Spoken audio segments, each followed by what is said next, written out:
Back, it's your boy Just Prophet. I know I'm unknown on your channel, so give myself a shout out.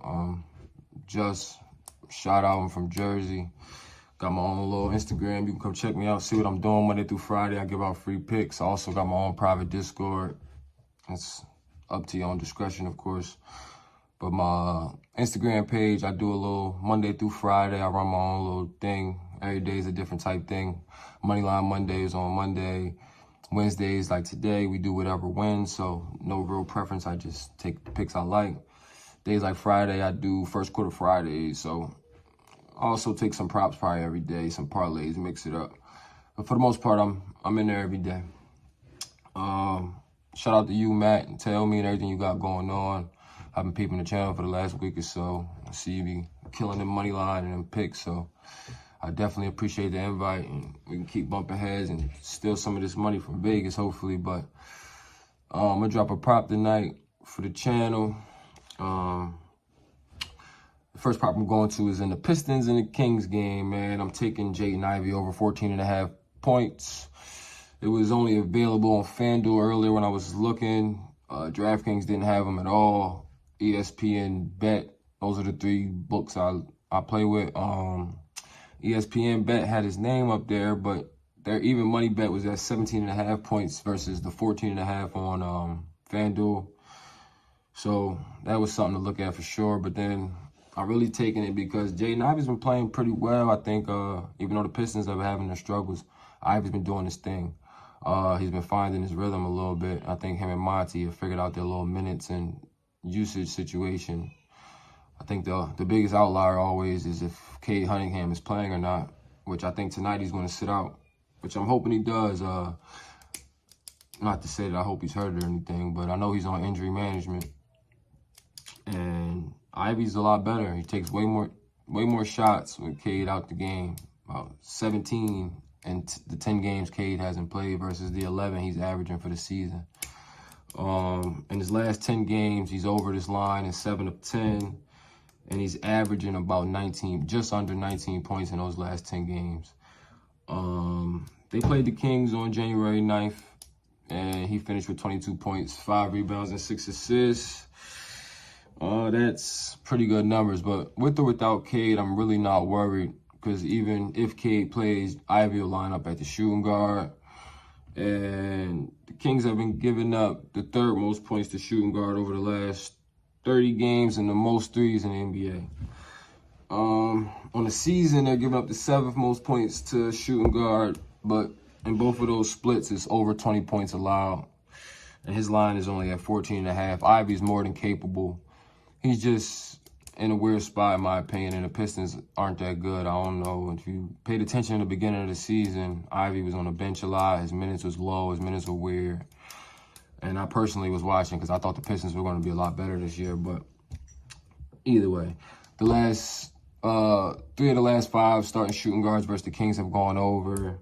One of those shooting guards that missed were exactly on 14 points. So, like I said, the last few guards versus the Kings have gone over and have been or close. Ivey's been over in 7 of his last 10 games. He's been over in 2 of 3 career games versus the Kings. He's averaging over 20 points versus the Kings in his career. I like it. I'm taking that anytime. I'm gonna put a unit in a quarter on his over 14.5, and then I'm gonna throw a half a unit on the 20 points, and I'm gonna lock that in.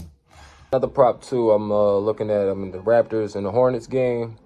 I'm looking at Jakob Poeltl tonight. I think I'm gonna rock with his points and rebounds combo. I got it on DraftKings at over 19.5. It's not the best odds at minus 130 or minus 135, something along those lines. They also have it on FanDuel. It's bumped up to over 20.5, but it's better odds, better price. I will play that as well if that's all you got. Or just flat out play his double-double.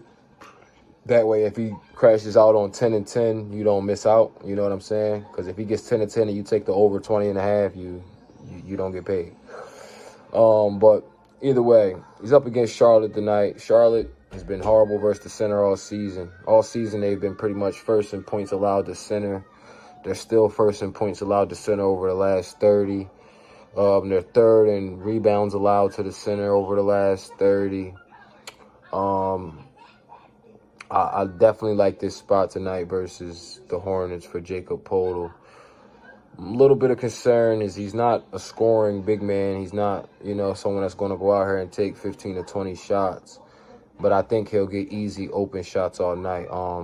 My thought process with that is, one, Quickly's there now, and I'm sure he's a little more comfortable, so he should get him some easy paint points. The Raptors' offense isn't stocked with shooters, in my opinion. What's up, baby? Okay, here I come. And that means they were going to try to, they're going to get some shots, don't get me wrong, but it's going to be offense, in and out, playing basketball for the most part, because they don't, in my opinion, don't have a guy they can truly rely on. Scotty Barnes is really good, but he's not a takeover kind of player. And on top of that, Charlotte is horrible with defending the paint. It's simple. They've been allowing the 7th most points in the paint on the season. Over the last 3 games, they've allowed the 4th most points in the paint. 4 of the last 5 centers they've played against have crushed the 19.5 line. They've crushed the 20.5 line. The one miss out of the last 5 was Hartenstein and the Knicks on the 29th. And he was under because he only played he played 20 minutes or less. So yeah, that's what I like tonight. He's up against Nick Richardson. Nick Richardson is solid. I do like him, but I'm pretty sure he's just coming back from an injury, or he's been up and down with an injury. They do have P.J. Washington as well, but I'm not 100% sure who they'll let play the center. I just don't think they'll be able to guard everyone tonight. And I think Poeltl will get some easy ones, some offensive rebounds, some putbacks, some dunks. What's up, baby? All right, here I come. So, yeah, I'm going to lock that in. I'm going to go be a dad. I got some shit I'm trying to do too much at once, as you can see.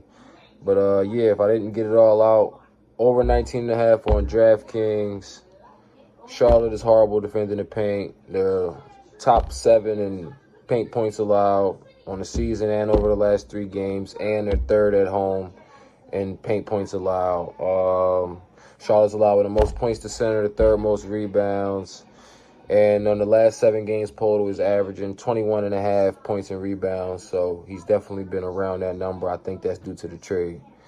Give it a go. Give it a shot. Again, Just Profit. Again, Matt, I appreciate you and the channel and the invite, bro. Let's try to go 2-0 in these props today. I also sent up a parlay. You can drop that, if you're looking for something, a little bang for your buck. There you go. Again, shout me out on Twitter, shout me out on Instagram, and let's win.